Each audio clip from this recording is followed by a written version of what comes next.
Magbubuko. Yan, NC2 yan, NC2. Ayan, panay pa kanina pa sila kain at inom ng buko, no, mga ka-road trip. Ang kagandahan dito, kahit ilan ang inumin mo, basta kaya mo, dalin mo.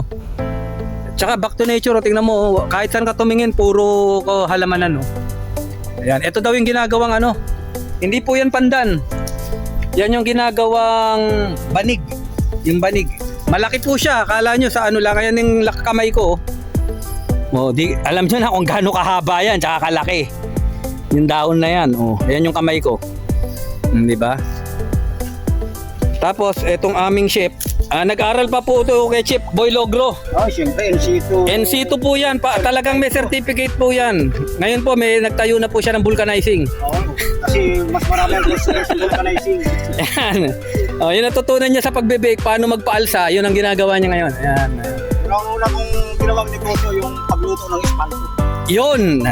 Ano po yan, professional chef yan, 20 years, hindi niya tinitikman luto niya. Isang aspalto, yan, laging tama ang lasa. Pero kidding aside, no, itong katabi naman natin, isang tinatawag na watcher. Isa po siyang watcher. Yan. Ka-Roger po. Ka-Roger, bakit watcher? Biruin niyo po, 30 years in service as security guard. Kaya talagang pole watcher siya. Yan. At ang nakakatuwa talaga, ngayon po, isa na siyang security admin. Yan. O, kumusta? Marami na ba tayong na-harvest dyan? Puno na ulit. Kanina wala na laman to. Yan, wala na.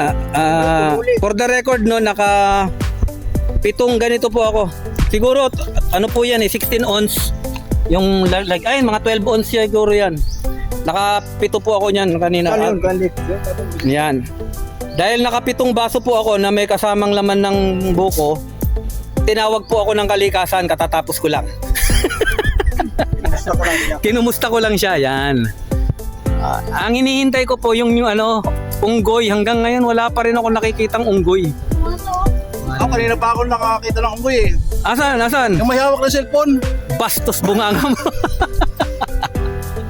Ayan, tingnan nyo, ito yung balikan ko yung ginagawang banig, no. Ito po yung ginagawang banig. Malaki talaga siya. Ayan yung kamay ko. Ganun siya kalaki.